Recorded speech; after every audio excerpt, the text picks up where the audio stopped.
Alright guys, it's been a while since we talked about the handstand push-up, so we're going to kind of get back into it. So the last video we did was talking about kipping and how to cycle it, whether it's a big kip, a small kip. So we're just going to kind of talk about if we're not strong enough to do the kipping handstand push-up yet, how do we build up to it? Obviously we need some sort of strength, so pressing is pressing, right? Whether it's push-ups and that kind of stuff, dumbbell strict press.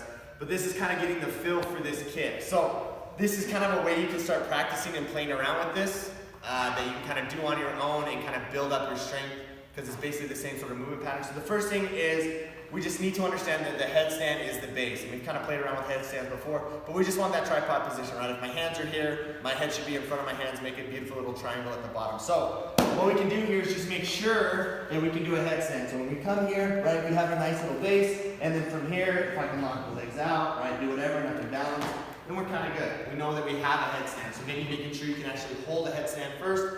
If we're good with that, then it's starting to understand, okay, I'm in the headstand, how do I use the hips to kind of kip and come in and start pressing? So the first one we're gonna do, we're gonna headstand, we're gonna close the hips just like we talked about with Tasha when we did it against the wall, and all we're gonna do is try to kick ourselves into the top of the push-up. So what we wanna see here, the same sort of thing, I have this leg, good headstand position, and now I'm going to close the hips, so the knees come into the chest, and then I'm going to kick straight out, and by the time my feet land, my arms should already be locked out on the top of a push-up. So notice the arms are locked out, I land into a top of the push-up, nice and tight through the system. Perfect, that's step one.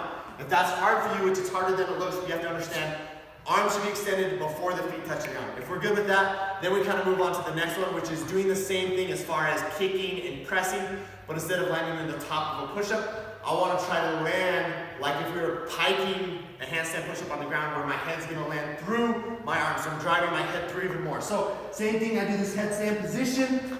I make sure that I close the knees, and then I'm going to kick and drive and get my head to come through my arms. Right? Just so we're starting to understand that we're just pushing our head through and we're just driving a little bit more.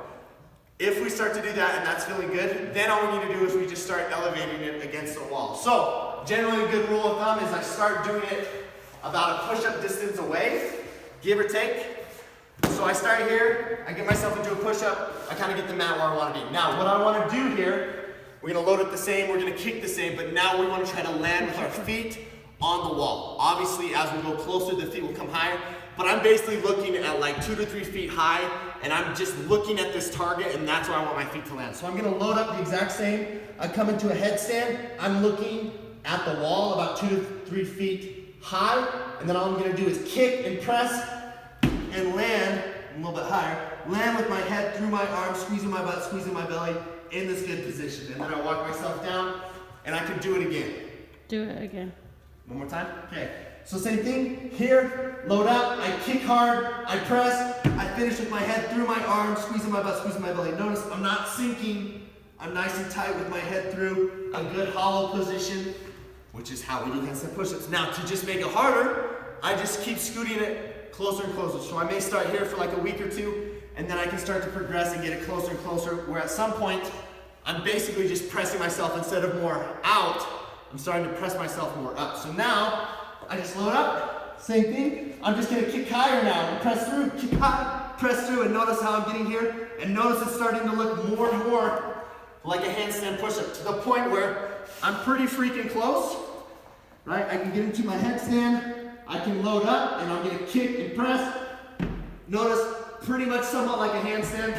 And now at some point when I get pretty much close enough, I've built up the strength, so now I can flip it, right, and do it handstand push-up how we normally do. So that's kind of one way to play around with it. Now it does take a little bit of time. It's really hard to kind of throw it into workouts. So it's skill work that you can do after a workout. You can do extra time here. It's just something to kind of play around with, right? Most people just think, oh, I'm just gonna stack 4 or 5 ab mats and kind of do it that way. That's an okay way, but the problem is that at some point you're missing that end range of motion. So we need to understand that. We need to learn how to kip and start from square one, build up a base, so when we get here, we're at least understanding how to press, how to get our head through, how to land on the wall with the head already through. So it's just teaching us to get into this one where we actually have our back against the wall and kick up. So that's kind of a keeping handstand push-up, kind of how to play around with that. So if you want to get them and you don't have them, or you kind of struggle with the handstand push-up, this is a great way to start adding it in. Maybe just doing 5 minutes of work twice a week, starting from square one, working your way up, and just building that because it's just good movement patterns. If I can learn how to close and open the hips, then guess what? You become more efficient in the handstand push-up instead of just trying to do 7 ab mats and then slowly decreasing it as time goes on. So that's just kind of like a tip for the kipping handstand push-up. We were just kind of finishing off what we started with Tasha against the wall. So this is kind of a way to do it. Once again, a way to do it if you're not on the wall, how to kind of scale it, how to progress towards the wall one day. It may take some time, but it's worth the scaling progressions to get there.